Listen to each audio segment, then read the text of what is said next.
does it feel to be out? It feels good. If I'm honest, it felt a bit strange. Still, even yesterday, I've just been glued to my son, who's sitting there politely filming, probably very tired. What I love is seeing your post this morning saying up at 6:30. Oh, yeah. We've got a very special guest. I walked in my room at 4:30 this morning. I saw the manic text going backwards and forwards. Tell me what it was like inside. What was it like? Long. Days are long. A day can feel, in isolation, a day can feel like a week, essentially, because you're just sat there. I don't know how to explain it. And do you know, in prisons are usually loud, boisterous places. Mine was total silence, because they cleared everywhere. So it was strange, because you just sat in a room all day. And then they got me out, and walked me across to another unit. But then I spent 2 hours, 2.5 hours there, just on my own again, walking around. It was just long. Days were long. And, days were long. And I guess it was if I'd committed serious crime, I probably wouldn't have felt the resentment that I was feeling sitting there. I knew I shouldn't be there. And I found it totally unfair in the sense that jihadists, baby killers, Axel Cabana, Salman Abdi's brother, are not being held in these conditions. In fact, there's no one in the British prison system that they allowed to be held in solitary confinement. But yet they fought to have me in solitary confinement. And when I looked it all up, because I was in there, that's meant to be the last resort. Yeah. Isolation. There's a 14-day rule. It's called the Mandela. Yeah. They just didn't care about any of it. The government, and it was the government stamping it.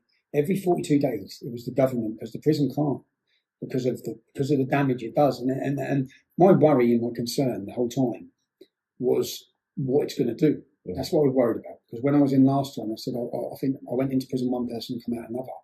And that was from 3.5 months, 3 months in solitary confinement.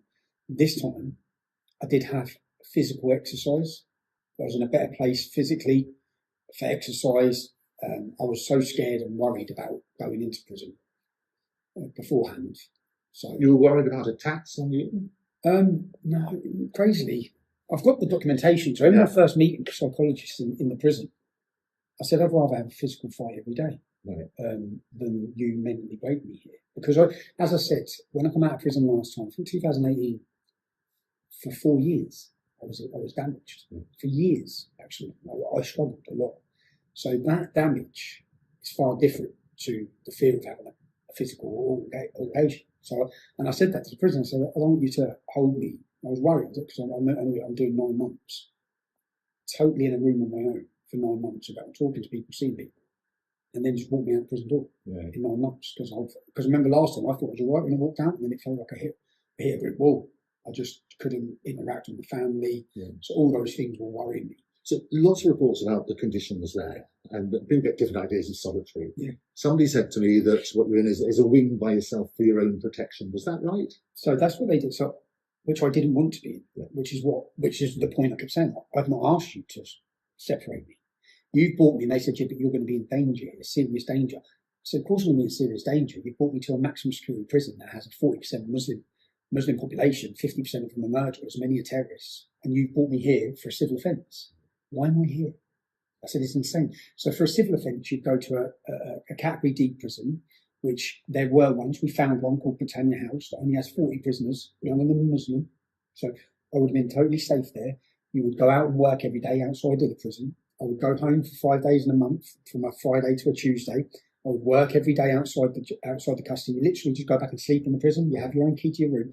That's the facilities I should have been in for the so-called crime. Let's not call it a crime, because it wasn't a crime. It's not a criminal offence. It's a civil offence. Contempt of court, wasn't it? Contempt of court. It's a civil offence. And that was commuted because you basically took down the video. It was commuted because, my team. Well, when I was sentenced, the judge gave me the option in court to take down the video, and I will reduce the sentence. But I didn't want to take down the video.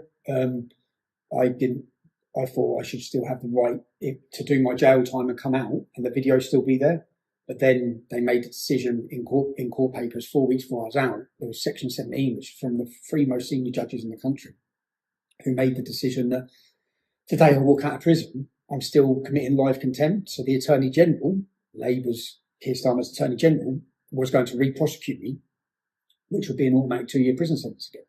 And then they'd do it again. So basically I got told, if you do not delete the film, you're going to face an indefinite prison sentence. this is from a country and a politician who sat in the Oval Office talking about free speech. How can you sit and talk about free speech? Why is no one trying to counter what's in the film that I've released? I've released a film. There's lots of facts in it. There's lots of witness opinions. As a journalist, I give both sides of the story. I give people the information to make their own mind up. What's the problem? And as they say, the police should be policing our streets, not the tweets. But they are policing the tweets, and they're controlling what everyone's seeing, hearing, about who, their views. So yeah. That all makes sense. Just coffee. Right? Oh, I know you get used to something, but get worried about a knock on the door. So where's basically? I just look forward to a knock on the door. No, They're going to hand some crisps in. I don't being spoiled. But talk about conditions there. I'm back on solitary. So you had a kettle, you had a television, you could get access to emails and things like that. So basically now in every prison, what they give you, which was new, is they give you a electrical device where emails come through to it. So when people email in, every email is monitored and read. So if you mention anything, for example, I put in one. I had a friend and I said, we go back. I was talking to someone in the email. I said, we go back years to the EDL days, and they blocked sending them in. So then I took the word EDL out, tried to send it again, and it sent. So, but yeah, everyone has an email. Everyone has a computer. Right. You can have a kettle. I don't think everyone should have a kettle because so many people. You heard about what happened. Yeah, but that's happening. I don't think people understand the level it's happening. In Wood Hill, on the one day where there was an officer who was stabbed in the head, did you see that in the news? There was 3 officers attacked just that day. Right.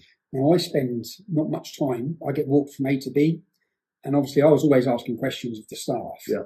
But when I was getting walked from A to B in one 7-day period, a female officer had a nose broke, a male officer lost his teeth, and another officer was attacked with boiling water. That's what I knew about just in my interactions being walked from here to there, listening to the radios. Right. So there are. I think when you see servicemen, I think servicemen should have a round of applause and people should shake their hands and thank you for their service. I now have to take that opinion that that's what people need to be doing when they see prison officers. And did they treat you well? They were fabulous. Right. There was a problem from the top, but the individual officers. What's the problem? The problem was they messed with everything they could possibly mess with. So my phones. And I've got the paperwork. I'll share it. Yeah. So I used to get taken at 8:30 in the morning to a wing, which is where the jihadists. It's built for the jihadists, but there were no jihadists on that unit, so it was empty. Which is where they took me every day until the Frankland attack. Yeah, and then they brought the jihadists there. But when they took me there, so my phone would go on at 8 till 8:30 in the morning for half hour, and 11:45 till 12:15 for half hour. So I had my time slots that they'd turn my phone on because I was on live monitoring calling. And I kept saying, why am I on live monitoring calling? Then, so on the jihadist wing, it's got their phone time. So I've got the paper, I took it. I thought, okay, their phone goes on at 6 in the morning till 11 p.m. They're not on live monitoring calls. So I've got it in black and white, Wood Hill Prison's paperwork for the jihadist wing. Their phones are on 6 to 11. My phone gets on for half hour here, half hour there. And when I'm waiting for those half hours, do you know, as a father, I've got 3 kids. And when you're isolated, it may seem mad, and my son probably thinks I used to ring him every day. Right. Yeah. But I'd wait for that phone call. I'd be panicking. You end up panicking about silly things. I'm panicking all the time. And if I know they're out at a party that night, then I'm waiting from 4 in the morning, just waiting till it gets to 8 o'clock to ring up and just say, are they okay? And panicking about stuff. But then they just won't turn the phone. And they've done it so many times. Was that the hardest bit about being inside? Not having contact with your family, the big birthday? No contact, no control. You could wait all day. And I don't know, it may not sound like much, but when you're sat, say, I used to get out for the 3 hours, 2.5 hours, then I'd sit back in my cell for 21 hours on the blue mat, which is like the bed, until the next morning when I do the same. But when you're doing that, and then I'd wait all day for the phone call, because there was the evening phone time when they put it on at 6 then, I'd wait all day to make a call to my kids. Right. And they wouldn't turn the phone. And I'm ready to explode because I'm panicking, worrying and wanting to talk to my family. And then the more of the injustice, because I'm thinking, every single prisoner in here, in this whole jail, no one's on live monitoring calls. The terrorists are on live monitoring calls. Why have I got someone sitting and listening to every minute of my call? Why am I at maximum security visiting room? So in a visit hall, you usually have a big visit hall and the prison officers are sat 20 metres away over there. Yeah. I had my kids on a visit, 2 officers sat there. Yeah.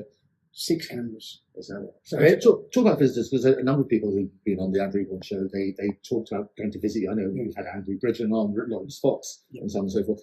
Did they have to sign an NDA? They made them sign NDAs. Then they blocked everyone. Literally, she blocked everyone. The head governor. They just refused visits, and that's the same. So I'd wait for a visit, and they'd do it the day before. So you're waiting and waiting to see people, and then just your visit's cancelled, and then your phone call's cancelled. And it may not seem like a lot, but those little things, when you're isolated anyway, it's a strange thing to explain, don't it? The effect of isolation and my panicking, because I can remember last time the problems I had when I come out. And it was only then, I think after 3-4 years of being out, that I found physical exercise in the gym, which I wish I found when I was 18. But my son's found it, and he's on beast mode already. There you go. I taught him that train. I'd say to anyone, any problems you have in life will be solved with physical exercise. And that's what we say. You go for a walk in the countryside, work on that sort of nature. And how are you feeling in yourself now? I feel all right. Well, I feel strange, but I would do. It's all natural. Last time I didn't expect it. So it's a natural effect and consequence. I obviously looked into, knew what the problems of isolation, and the injustice of it was talking to the prison. We're meant to be in an era where mental health matters. Yeah.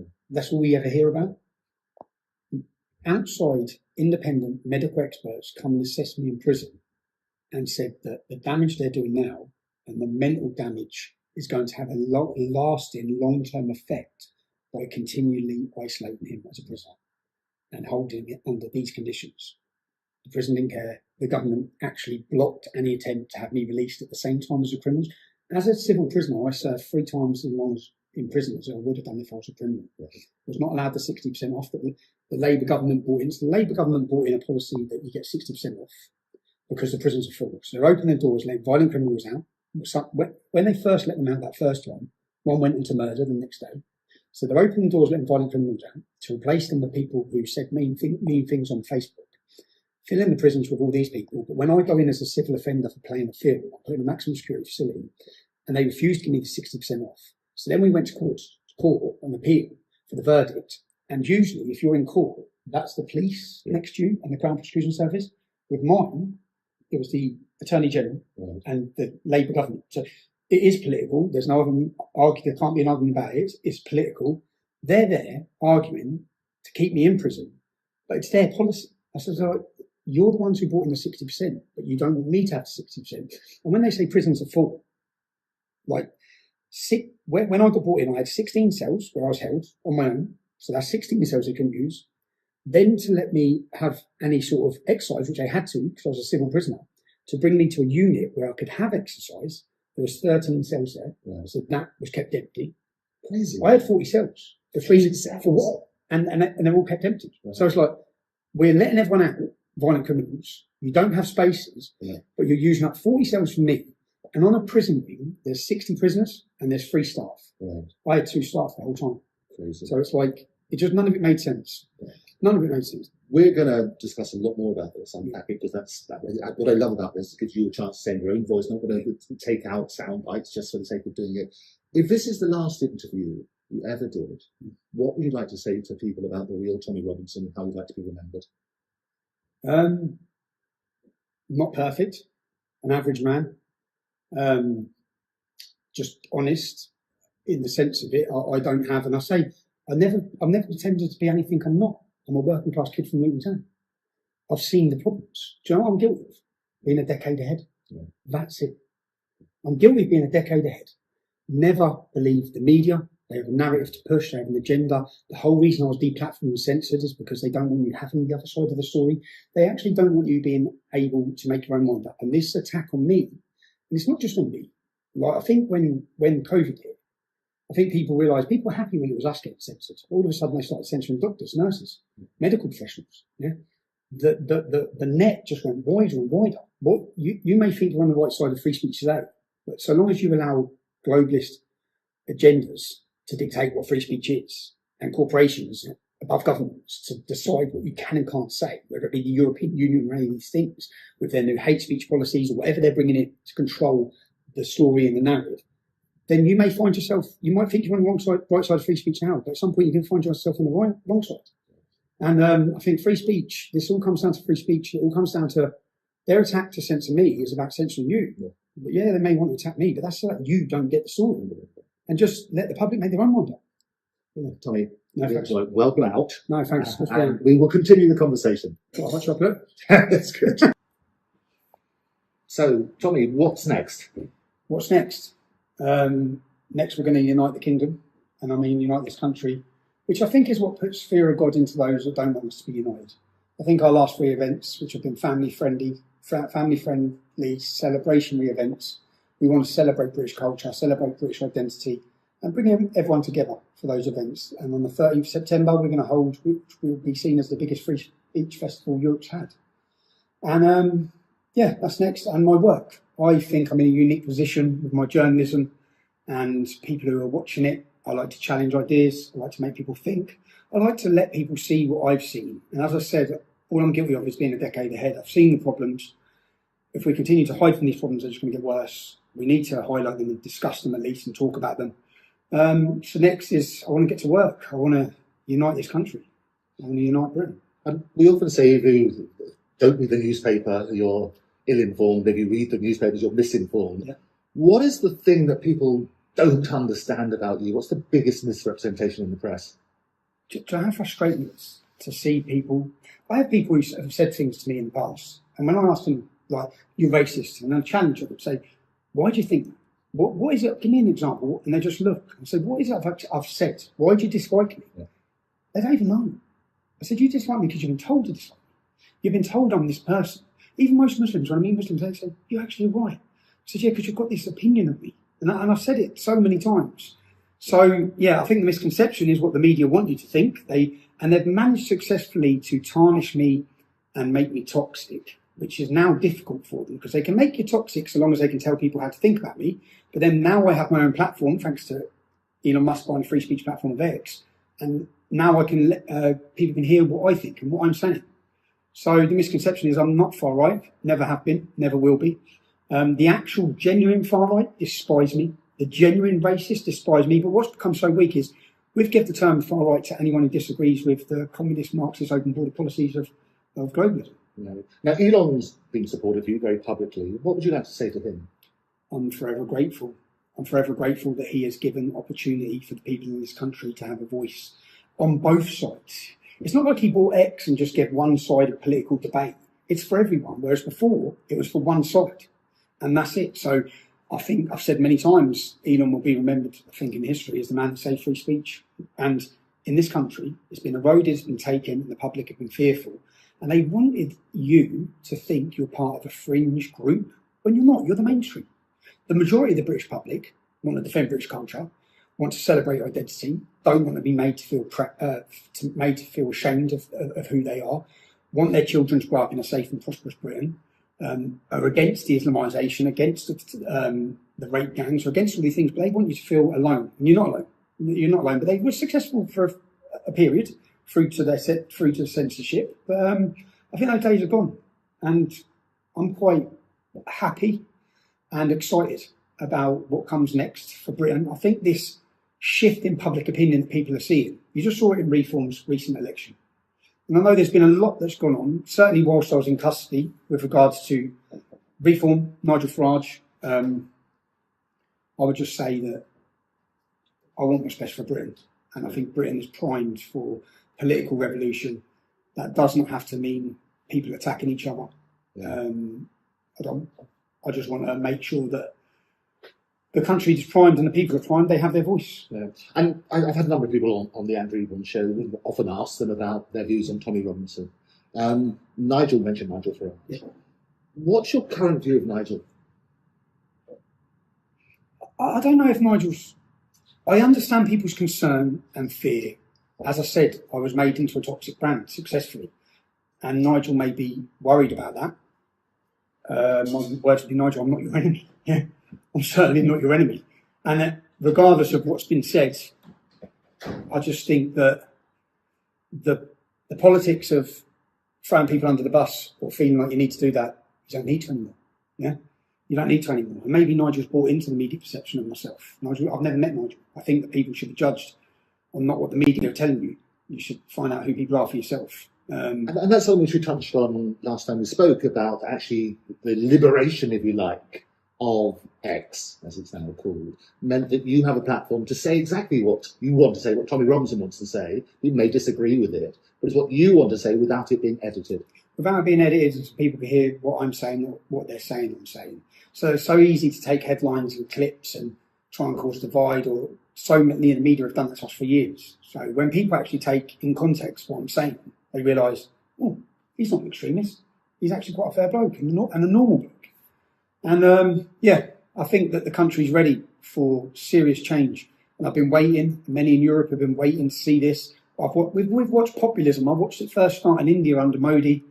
I watched Brazil. Then we saw America with Trump. And we've seen other European nations it's happening. And just been waiting.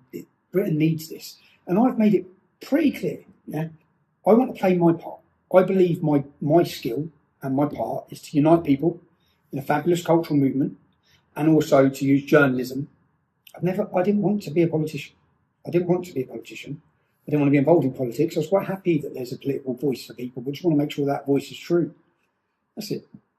Elon Musk, as you know, is on my show all the time. Yeah. And he talked to me in this thought, viewed you as the new Mandela. What do you think about that? I was very happy to hear the positive comments coming from people all over the world. I think that there's been a shift where people who wouldn't mention my name now feel free to mention it.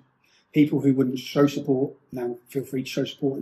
And the reason they do is because they've seen, for example, my recent film I made, my documentary. They've seen the lies being told. They know the media are lying. They know there's an agenda. They don't trust the government. They realise if they lie to us about that, what else have they lied to us about? And what my film showed is, look at that story that I presented in my documentary. The whole country has been lied to. The whole country has been lied to. What else are they lying about? If they're telling you negatively to think about a certain group and certain people, then question why. And all we're asking is people question. I'm not saying you have to agree with everything I say, but I'm happy to debate and discuss my opinions. And that's the point, isn't it? It's urging people to question everything. Question everything. And if you question listen, what I say. Don't take fact of what I say. Yeah. And I say to people, if I make a documentary or if I make statements, go away afterwards and check out what I say. Yeah, and see if it's true. You'll find it is. Yeah. Do the same with the mainstream media, and you'll go down the rabbit hole and find out they're lying. And what I love about this is it's a positive message you're talking about now, about uniting the United Kingdom, because it's not united at the moment, it's fragmented. How would you unite it? Well, I started my activism, and I didn't want to, but I started my activism. I was 23, 24 years old. I'm a very different man at 42. I'm a father of 3. I want what's best for this country. I've matured a lot. It's not to say I haven't made mistakes, of course I have. I want what's best for Britain. I want what's best for our country. And how would I unite it? I'd unite it by giving people a sense of identity again. We've lost it. We've lost the community spirit. So many people in this country think of themselves, don't care as long as I'm okay. We need to start thinking to make sure everyone's okay. This problem isn't just going to affect me or my kids, it's going to affect your kids. And the most important thing here is free speech for me. Because if we don't have free speech, we lose everything. If we don't have the right to criticise, and it's all very well thinking of free speech, but so long as they're controlling everything, the media, all of the social medias, you may think you've got free speech, but you're only getting a spoon-fed narrative that's being fed to you by the establishment every time, whether it's about people or about agendas. So, yeah. And I think that's the important point, because everybody pays lip service to free speech. But the reality is that it's never been in a more critical condition. How many people have you heard recently say we live in a free country? No one says anything. People realise we don't. We need to. People realise we don't. But the public want it to be a free country. We want free speech. And the establishment and the government, and certainly the Labour Party, I don't feel believe in free speech. So, yeah, I'm excited, and I think I can play an important role. As I said, I've just come out of 7 months of sitting in a room on my own every day. Yeah. So, I want to play an important role. And I think that, I look at things maybe like they're a trailer to a film, but I feel like I've done my apprenticeship. Yeah. I've learned a lot. I know where I made mistakes. I've certainly, when we used to hold demonstrations, we'd allow ourselves to be infiltrated. We'd allow the government, if you want to Google Special Demonstration Squad, the government have groups that they send into demonstrations to cause trouble, to come all dressed in black. They will cause confrontations, and then the media will be there, working for the establishment to take pictures of violence and trouble and then portray the entire group of people or the organisation as thugs or hooligans. I've learned that with the English Defence League. Yeah. So now in our demonstrations, we won't allow face coverings. Yeah. Anyone who comes to us, our events, and people say, yeah, but I worry about my job. Well, stay at home. Yeah. Please, because you're going to take away the message, the importance of the message. We tell people now, bring your smiles. Don't bring face coverings, bring your smiles. Yeah? We're going to celebrate. We're not ashamed of who we are. We're not ashamed of what we stand for. We've got nothing to be embarrassed about. So that's our message. And we want to have fun at the same time. And that's the shocking thing, isn't it? Because people assume when they look at the crowds of people at your rallies, they assume they're going to be a very different crowd. And actually it is. It's families and other bits and pieces. It's beautiful. And do you know what? The feeling, I'll explain one story. Yeah. I went to Poland in 2015 and I went to experience their Independence Day. Yeah. And in their Independence Day, there was 250,000 Poles. And they had children on their shoulders, flags, and the hairs on the back of my neck stood. And I stood there and I said, I can feel this, yeah? I feel power. And it was the power of all those people uniting together for their identity. And I interviewed Polish people who had lived in England. And they said, your elder generation, they know who they are. Your new generation, they are lost. And they're right. And I felt jealous and I felt we don't have what they've got. Yeah? That sense of identity, that sense of being willing to celebrate and proudly celebrate who they are, their flag, their nation. And then at our last United Kingdom event, especially on the 27th of July last year, we had well over 100,000 people.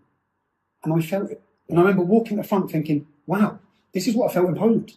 And that sense of bringing people together, the power it does, unifying people under our cultural identity as a nation under our flag, is the last thing they want. And doing it in a calm atmosphere that then when people watch our videos, they see that and then they read the media portrayal. And then you've got 100,000 people who attended and they know the media are lying.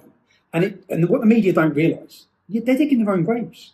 I look at the mainstream media thinking, you are the analogy, you're walking around with terminal illness, you don't even realise. Yeah? We're the future. Citizen journalism is the future. Well, now everybody's got a smartphone, everybody's got access to this sort of stuff. You've got your own free speech platform in X, and Elon is an absolute advocate for that sort of side. People now can get to the truth, and I think that's the interesting thing. You talked about regrets, you talked about mistakes. What are those mistakes you've now realised? No, the mistakes is just maybe how we carried it out. Remember, as I said, when I started Max when I was 25, I went from working on a building site with a small young family to being the leader of the biggest street protest movement in 6 months. I'd never organised a protest. I didn't know what it was to organise a protest. I didn't understand left-wing, right-wing newspapers. I didn't understand the attack that I'd faced by the media. I didn't understand all of it. And then trying to deal with the pressures at times of becoming an enemy of the state overnight for trying to raise issues that, remember, they'd successfully covered up the rape scandal across this country for 34 years. And then we come along and we're busting open in the streets. They would do everything they can to cover it up. Now, how? I remember Mo Ansar, a gentleman, wrote to, who was it in the British government? And the response said, we are working to address the driver of the English Defence League. Yeah? This was at the start of the English Defence League. And in that first 6 months of forming that organisation, I had 3 huge police raids in my family's homes. By working to address the driver of the English Defence League, what they meant is we're going to crush him. We're going to silence him. But I've just continued to battle on, and I've known what I'm standing for is right. I'm not standing for hate. I'm standing for love. I love my country. I love my kids. And we've continued. And obviously the mistakes I've made, I think, through those years at times, I was in a dark place. I've continued to be in a dark place many times. I felt low. I felt surrounded. I felt under attack. I felt for the last 7 months like I'm being punched by the establishment every day. And sometimes I look and think, how do I deal with this? Where do I go with this? But I'm lucky enough now that the public have seen it. I'm lucky enough now that people see what we stand for. And if I could have my way again, I'd have remained teetotal, sensible, and fit and healthy. I think the most important thing I've realised is to stay physically fit and be in the best place possible and the best version of myself. And I think that even now, say that, I probably ain't the best version of myself. I've just come out of 7 months of solitary confinement. I may put on a brave face, but I will face struggles from that. But I've never felt so much love and support as I feel now. You know, when I walk down the street, it's insane. Mm-hmm. And I went into the gym yesterday. The reaction I'm receiving everywhere I go is so heartwarming to realise that from the start, in 15 years, I face full attack from the establishment and their media in the most organised way, and it just hasn't worked. So why do you think that people are attacking you if you've now got this message of unification and it's shining a spotlight? I always say that sunlight is the best disinfectant. You turn around and say, actually, that's what we've got. Trust, I always talk about trust. Trust comes in on foot and leaves on horseback. And trust in politicians, trust in parts of the media, trust in certain other things is at an all-time low. How do we restore that trust? By totally ignoring the media. The new media are the answer. The podcasters, the shows like yourself, the citizen journalists, the people live streaming, the people who are out in the street giving you straight, there's the news. We don't go. Do you know what I realised? Because I don't watch TV, but because I just spent 7 months sat in a room watching the mainstream news. Do you know, as I'm watching it, I'm thinking, I wonder what's really going on. And if I was outside, I'd just go on X. And within 5 minutes, I'd find out exactly what's happening, whilst I'm being spoon-fed this absolute nonsense from the mainstream media about anything, whether it be an attack. Whenever there's a terrorist attack, I sit there and I think, I don't need to know what you're saying. I go straight for the source, which now has become citizen journalists, people with these, giving you straight, here's what's happening. So people don't trust the media. And at least people know when they listen to me, they know what I say is what I believe. They know that. Yeah, and I think the other thing I was to say to my own family and other bits and pieces is try and get your source from many different information from many different sources. Do you know what I used to do? I used to watch Al Jazeera, Russia Today, and BBC. So you and me go. That's what I used to do. I used to pick up, okay, let's see what the Russians are saying. That's what they're saying. Let's see what Al Jazeera is saying. Right. That's what the BBC is saying. And somewhere in the middle will be a balance. Oh, no, absolutely. I've appeared on all those platforms saying the same thing, so, which is interesting. But you're right, and that's what we need to look at. It's when people recollect and recap on the same story, but with a different slant on it. Yeah. And I think that's where the truth lies, somewhere in between that sort of side.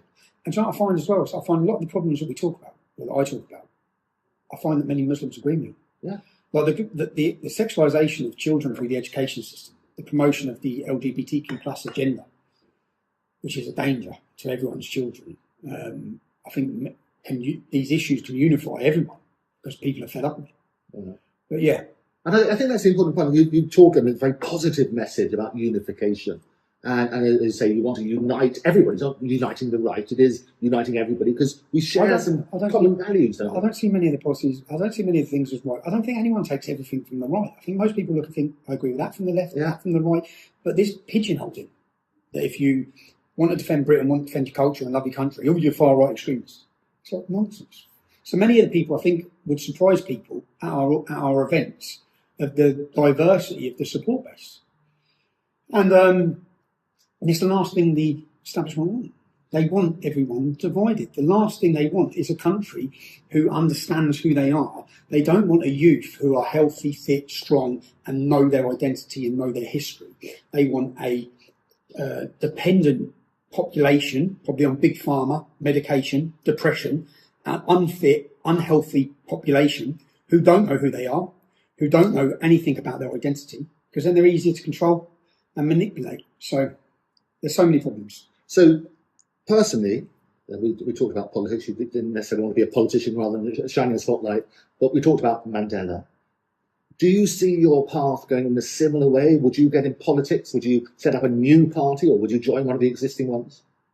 I believe my place, I believe my skill, and I believe that, you know what, I'm just going to say this, I'm a great journalist. Many people ain't going to like him, okay? My documentaries and my films, if anyone takes the time to watch them, they're brilliant. And the team I have that I work with, I'm blessed. And I think I can go on to do some fabulous work. And I think my role is to help awaken people. I don't think I'm necessarily going to be the person who's going to bring about change, but hopefully I'll put the idea in the next person's mind. Or at least wake them up. So many people just don't know the problems that are faced in many of our towns and cities. I want them to understand them. So my role, as I said, I think I'm in a unique position. I want to use it for positive. I want the best for it. But would you be a politician? Would I be a politician?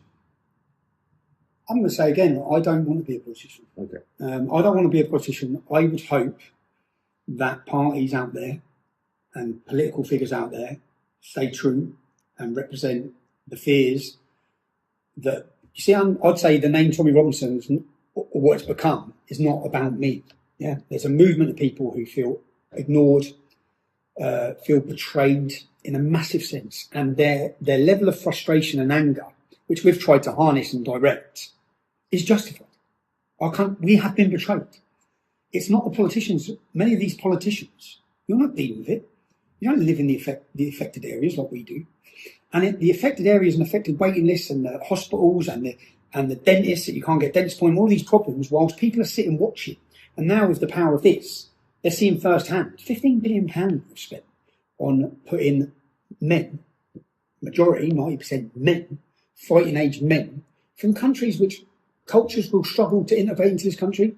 And I don't blame those men, because if I could go, if we had a terrible country and I could go to a better country and get a better standard of living, I probably would. But I blame our government for facilitating it and allowing it. And our government's job, first and foremost, is to protect British people, and they're failing miserably. They seem more interested in protecting people from Somalia, Afghanistan, Iraq, Pakistan than they do protecting British women.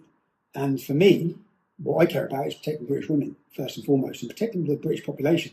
And when I say the British population, I don't mean white people. I mean that everyone who's here needs to be protected, and our government are failing. You changed your name. What was the catalyst for that? What was the catalyst for it? So I use many pseudonyms. I don't know. Yes. Yeah. So when I started, when I was in 2004, I held my first ever demonstration. Called it Ban the Luton Taliban, and I used my own name. And I stood on the town centre, on the steps in my town centre, and I read a speech. And the leaflet from that speech made it onto the front page of my local newspaper. And my narrative has never changed, and what I've said never changed. It said whites and blacks are being religiously in relation targeted in our town. Pakistani gangs are using heroin as a weapon to form kids into prostitution. So what we now know as grooming. I said this in 2004 in my town. Do you know what I faced after that? A total onslaught from the Pakistani gangs in the town. So fast forward 5 years later to 2009, when our soldiers were attacked in Luton. I wanted to speak about that issue, but I knew that I'd faced years of attacks for daring to speak about previous issues. So I used a pseudonym. And the pseudonym I used, Tommy Robinson, was a pseudonym that had already been used in Luton for a book on football heroes. It wasn't the man's name. So I used that name, in all honesty, to protect my identity, protect my family. At the time, so people understand, when I started the English Defence Fleet, I had, between me and my wife, 7 properties and 2 successful businesses. Right. I had the success story as a young man. Yeah, I was flying. I think that, as I said, at 25 years old, 7 properties, 2 businesses, doing very well. I had the ability to leave Luton and move out to a nice area and in my own little bubble ignore the problems that are there. But I've seen the problems that are there. And those problems that are there are simply going to come there. So unless we challenge it, which I knew, and that's all the pseudonyms to do with. I used a different name. People going by Yaxley Lennon. Yaxley was my birth parent family name, and I was adopted.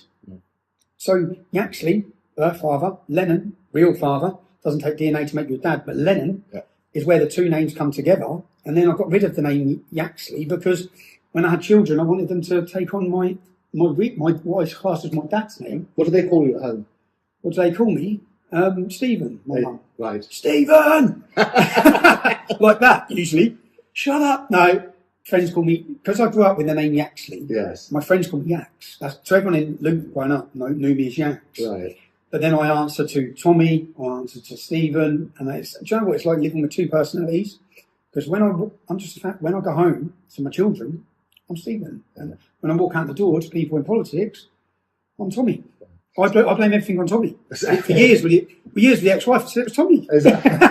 Blame him, all right? Yeah. Stephen's cool, Stephen's nice. And you talked about your family. How do your family react about your being such a public figure and saying the things that you do?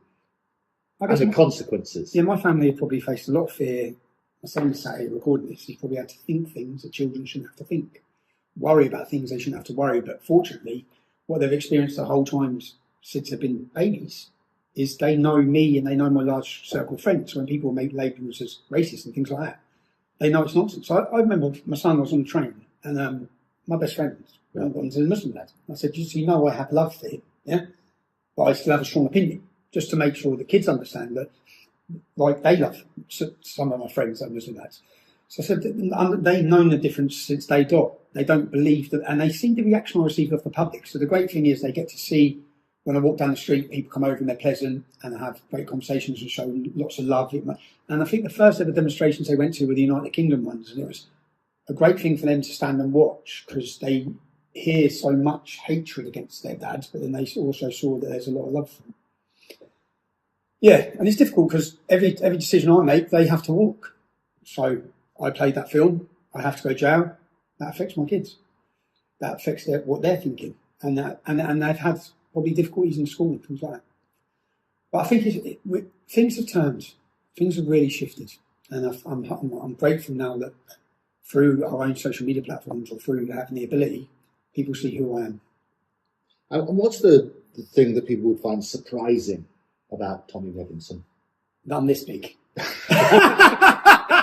Like a man only smaller. You can pull his shot. No. People walk past me and go, Tommy? Yeah. Jesus. How tall are you? Not very. Tall as his socks. I'm 5'6", but my mum is 4'11". So when people say that, I think I made it. My mum's size 12 kids' feet. Yeah. So she's a fiery little mad Irish lady, the most wonderful woman you ever meet in your life. But yeah, I think that would surprise people. But I'm just not. I think the thing is, I'm just a normal lad. Yeah, and I'm not. And I've never claimed to be anything I'm not. So we spoke about your regrets and some of those doing things differently. I don't have any regrets. Okay, no regrets. There's a song there somewhere. I don't have any regrets because even when you make mistakes or you end up in a bad situation, you learn from it. And I think that most of those hardships, mistakes, problems chisel your character. And I think that where I sit now, I wouldn't be sitting with the. As I said, I feel like I've done my apprenticeship. I wouldn't be sitting there without all the mistakes. I wouldn't be sitting there with even sitting on my own in prison. I've done probably nearly 2 years of solitary confinement. I don't have any regrets. It's lessons learned is probably what you're saying. It's lessons learned, and rather than worrying, I like to now just view that I'm not worrying, I'm planning. Right. Try and put a positive spin on everything. And that's not just against me. Do you know? Look, I mean, anyone who stands up, I look at what they've done to Trump. I look what they've done to Steve Bannon, Alex Jones, Marie Le Pen, Katie Hopkins. I look at all these different characters. They all face absolute relentless attacks. But Lucy Connolly. It's outrageous. Lucy Connolly, the poor woman sat in jail now. Do you know when you compare it to some of the attacks or some of the crimes people are committing and not getting put in prison? She said a few words on social media. She was angry and upset, and she was remorseful for what she said. And you keep her locked up. You give her nearly a 3-year prison sentence. You let Hugh Edwards off for nonsense on kids. Yeah. One of the things that I often speak about in the media is the advice she may have received from her team. No, that's who said if you plead guilty, you'll get a reduced sentence, which is true. Yeah, but they all done that. But if she's not guilty, she shouldn't plead guilty. Yeah, but at that time, I interviewed families. Yeah. They politicised the courts and the judiciary. 48 hours. They held people. They remanded them all. Remember, right. So they put them into prison cells. And then once they're in prison, I've been here. Yeah. If you plead not guilty, it will take 6 months to get to trial. So you're going to spend 6 months in jail anyway, because they literally made a policy to remand everyone who was arrested at the riots, or to do with the riots, was remand. So they're sat in a cell anyway. Then they're getting the advice: if you want to get out, plead guilty. And the people giving the advice are usually working with the establishment and the law firms. There isn't people think there's a justice system, there's a legal system. And when they put a target on you, they'll use it. And all these people were sacrificed, essentially, by the government to scare the public. Look what we can do to Lucy Connolly. You will shut up. That's the intention. You will shut up. That's their intention. You will sit down and shut up. We'll lock Tommy Robinson up. We'll do what we want. We'll lock these people up. Grandmas, dads, people who waved their England flag. We'll put them all in prison. And their intention was to scare the public into submission and silence. So next time anything happens, people think, I'm just going to keep my mouth shut. People self-censor. I think it's having the adverse effect. I think more people are speaking out now than ever. Do you know what? I've been away for 7 months. Yeah. Do you know how many women? I'm looking through because I'm catching up on videos. Yes. Women who are now becoming vocal. Women who are forming alliances and organisations and speaking up for the rights of women and the threat to women.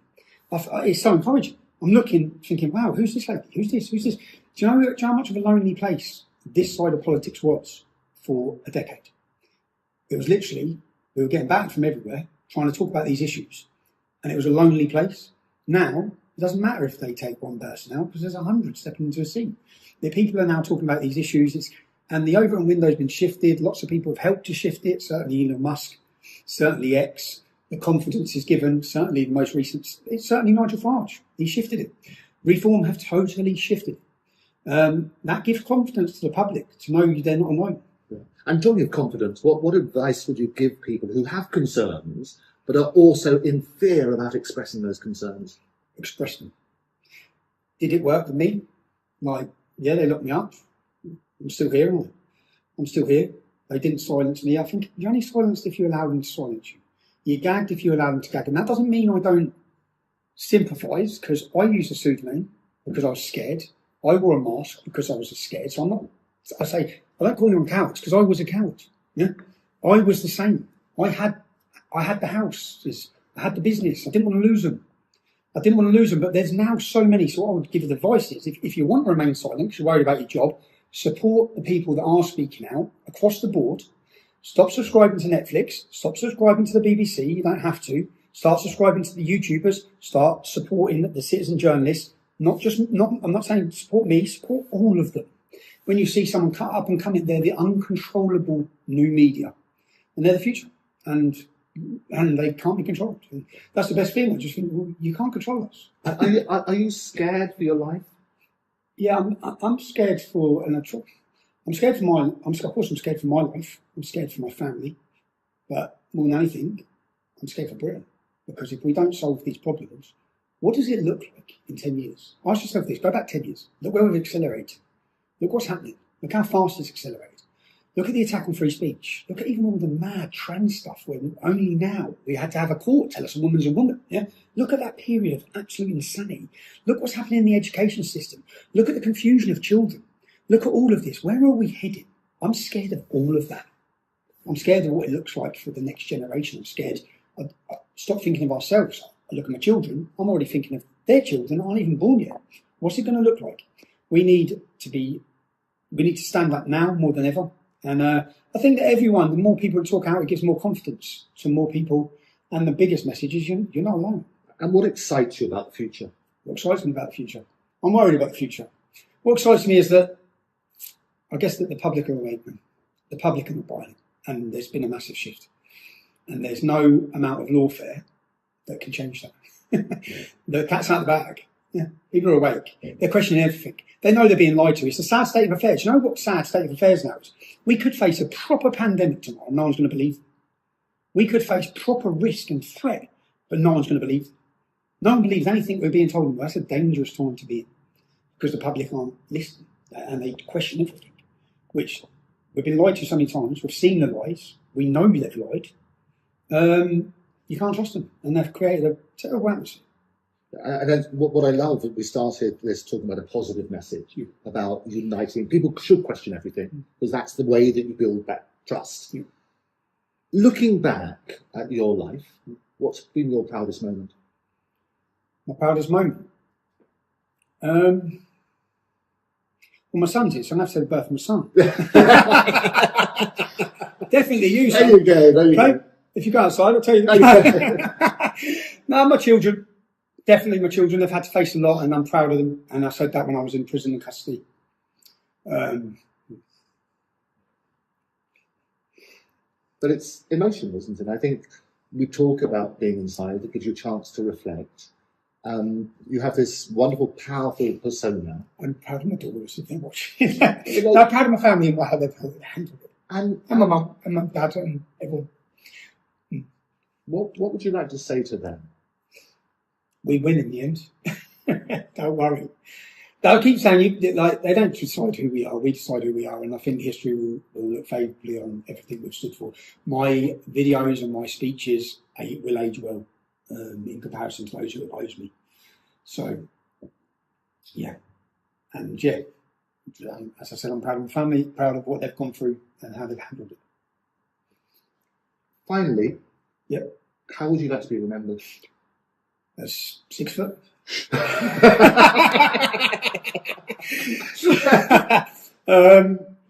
got my prison records. It says I'm 5'7". Yes, I'll take that. How would I like to be remembered? Working class kid from Luton. I don't want to be anything else than this. I don't want to be anything else.